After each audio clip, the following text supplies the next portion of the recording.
आज हम चलते हैं इतिहास की तरफ। एक ऐसे महामना, एक ऐसे महामानव की चर्चा करेंगे जिन्होंने इस देश के लिए अपनी पूरी जिंदगी को लगा दिया और दोनों जीवन साथियों ने मिलकर के एक ऐसा इतिहास रचा है कि वो निश्चित तौर से हम उनके प्रति ये कह सकते हैं कि वह दोनों हमारे इस राष्ट्र के माता और पिता हैं। उन्होंने इतना काम किया है, उनका काम बोलता है। ये चीज़ हम देखेंगे आज की चर्चा में। और ज्योतिबा, जो पढ़े लिखे, जब अंग्रेज़ों ने इस देश में शिक्षा का अधिकार दिया, शायद उन शुरुआती लोगों में उन्होंने बेहतरीन शिक्षा हासिल करके और अपने को पूरे देश का निर्माण करने की एक ऐसी विचारधारा लेकर के उन्होंने काम करने की शुरुआत किया।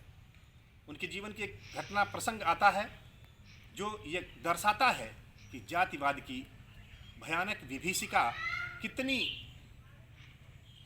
खराब दशा में रही कि जब वो अपने एक मित्र के विवाह में वाराणसी आए और आगे आगे चल रहे थे, उस पर उनसे तमाम लोग इतने विरुद्ध हो गए कि यह एक ऐसी जाति का युवक जिसको समाज मान्यता नहीं देता है, ये कैसे आगे आगे चल रहा है। और इस बात को लेकर के उनका भीषण अपमान हुआ और उस अपमान ने उनको ये सोचने के लिए विवश कर दिया कि हम कैसे इस कुव्यवस्था, इस दुर्व्यवस्था, इस विषमतावादी व्यवस्था के विरुद्ध हम कैसे इस देश को तैयार कर सकें, कैसे लोगों को इंसान बना सकें। जबकि उन्हीं घटनाओं को देख करके, उन्हीं घटनाओं को झेल करके तमाम लोग हंसते रहते थे, उनके ऊपर कोई असर नहीं पड़ता था।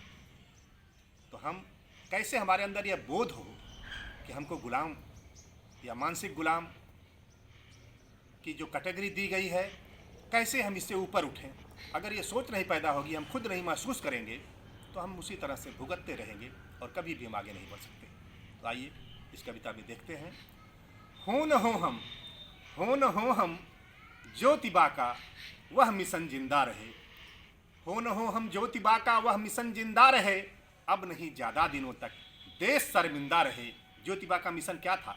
उन्होंने विद्यालय खोले। उन्होंने पहली बार अपनी पत्नी, जिनको हम जीवन संगिनी कहना बेहतर समझते हैं, क्योंकि शब्दों के भी अर्थ होते हैं, उसका भी मतलब होता है, उन्होंने अपनी जीवन संगिनी सावित्रीबाई फूले को शिक्षित करके नारी शिक्षा का जो अध्याय इस देश में रचा है, उसके लिए हम उन्हें कितना नमन करें, कितना उनके प्रति हम अपनी श्रद्धा प्रकट करें, कितना उनको आदर और सम्मान दें, वह सब कम ही रहेगा। तो अब नहीं ज़्यादा दिनों तक देश शर्मिंदा रहे। जो वतन के बागमां थे, जो वतन के बागमां थे, जुल्म वह सहते रहे और रो रहे इंसान थे और बेशरम हंसते रहे। रो रहे इंसान थे और बेशरम हंसते रहे। जो वतन के बागमां थे, जुल्म वह सहते रहे। आओ कुछ ऐसा करें, आओ कुछ ऐसा करें, इंसानियत जिंदा रहे। अब नहीं ज़्यादा दिनों तक देश शर्मिंदा रहे। हो न हो हम ज्योतिबा का वह मिशन जिंदा रहे।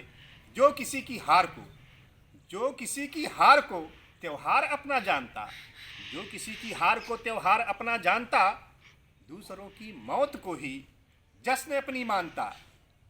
नफरती बिस्बेल ही सब और रोज उगा रहे। अब नहीं ज़्यादा दिनों तक देश शर्मिंदा रहे। हो न हो हम ज्योतिबा का वह मिशन जिंदा रहे। क्या बताना चाहते हो, क्या बताना चाहते हो? विश्व गौरव देश से साजिशें हैं किस तरह, उनको मिटा दें देश से। साजिशें हैं किस तरह, उनको मिटा दें देश से। किनको मिटा दें?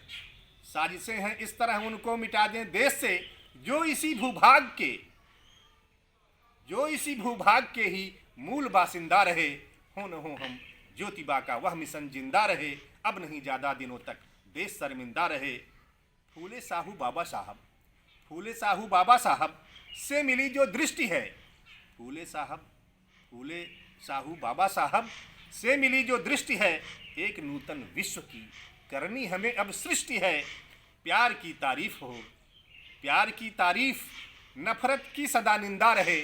प्यार की तारीफ, नफरत की सदा निंदा रहे। प्यार की तारीफ, नफरत की सदा निंदा रहे। हो न हो हम ज्योतिबा का वह मिशन जिंदा रहे।